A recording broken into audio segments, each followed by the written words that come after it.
you working on becoming more mindful through the holiday season, or are you dealing with holiday eating by just doing the thing that you always do? This is part 3 of my series on how to navigate food through the holiday season or eating season, and I'm gonna help you identify what kind of food thinker you really are. You might identify with one of 4 little examples that I'm gonna give you when it comes to food personality through the holiday season. Hi, my name is Tanya. Welcome to my channel. I like to help you find things that help you live your fullest life in menopause or perimenopause without dieting or restricting food. Number 1, do you throw all rules to the wind and just enjoy the season for all it's worth and tell yourself you're gonna think about health in like the next year, which is 2023 at the time of this video? Or do you tell yourself you're going to just try a few of the foods that you crave, but you're going to limit your eating? You know it's going to be hard, but you just have enough willpower. Everything is going to be okay until there's some delicious goat cheese ball and a bunch of good crackers. Maybe you're the person who says, I plan to diet come January 2nd. Because on January 1st, a lot of us are still lying on the couch. Can you take a moment and put in the comments below what type of eater are you? And maybe I've not identified you. So if there's something different, let me know. It's a great discussion point, don't you think? Come January 2nd, I'm throwing away all the goodies in my home. I'm gonna go to the gym. I start fresh because it's New Year's resolution time.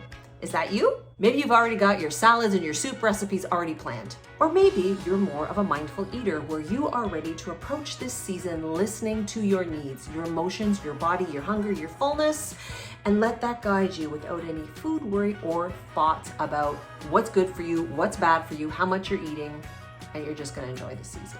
So if you identify with numbers 1 through 3, there may be a few little pitfalls in that way of thinking. So the first one, where you're gonna throw all your food rules to the wind, I'm kind of all for. You know, I think we need to make our own food rules up when it comes to eating and really just do what makes sense to you, as long as it's not from a negative place.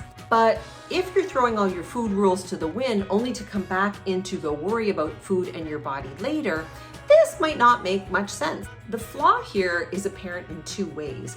If you have a health condition, and I've met many people who have health conditions in and out of the dental office that really just don't want to think about them. They ignore them, they throw the food rules out and think they'll address them like tomorrow or January 2nd. But if there's a blood sugar issue or some other health condition that actually does require a little bit of thought to what you're eating, then you might not be making conscious choices. So worrying about your health only when January 1st comes, only when Monday comes, only in the next season, this is part of an all or nothing thinking of the diet mentality cycle.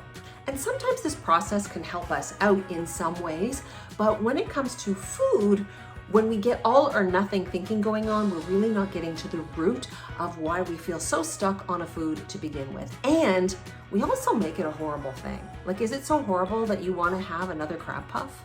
Let's take a bigger look at this, like a big picture look. If this is your pattern every year and you still feel stuck in your health and in your emotional self, then maybe this pattern isn't serving you. Now the second one, where you might be limiting your eating and you're saying it's going to be tough, but you're gonna muster the willpower and you're just gonna get through it. This is a little bit like number 1 if it is a pattern that you go through every holiday season.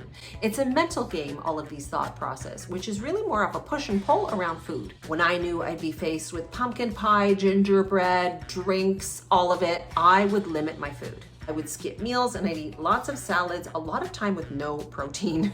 None. My mind told me that if I ate like this, then it would be okay to eat the cookies and the other stuff later at the holiday party. And what happened was I ended up like really hungry all the time. And not only did I eat the cookies, I just overate to a point of feeling uncomfortable, not just in my physical body, but in my mind, because again, I had this push-pull with food.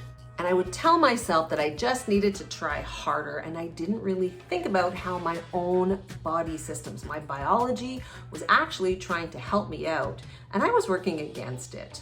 Now that thought process of planning to diet come January 2nd and throwing all the goodies out into the garbage when that day happens, yep, I've done that too.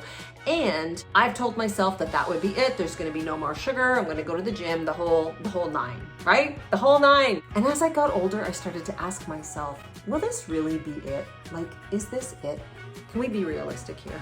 Let's lean in. Let's be realistic. This is another all or nothing approach, and it's a pattern a lot of us have been in for many years. And it seems logical, but is it? It's wasteful for one thing. This doesn't make sense. Deprivation breeds temptation, breeds want. And this does nothing to uncover why you're tempted by those foods, why they are like magic spell foods, and what they mean to your food relationship in the first place.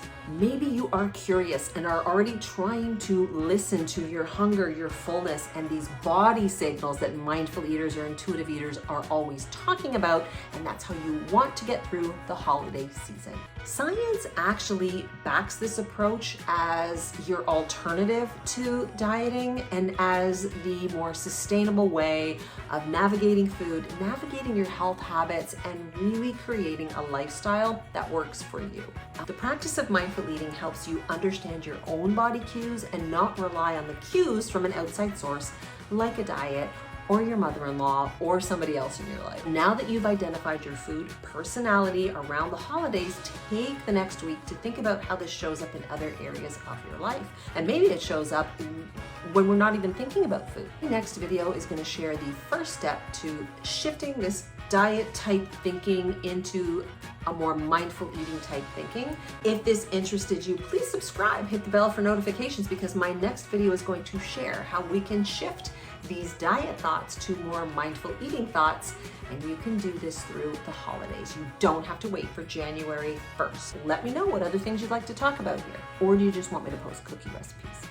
Thanks for stopping by. I hope to see you in the next video.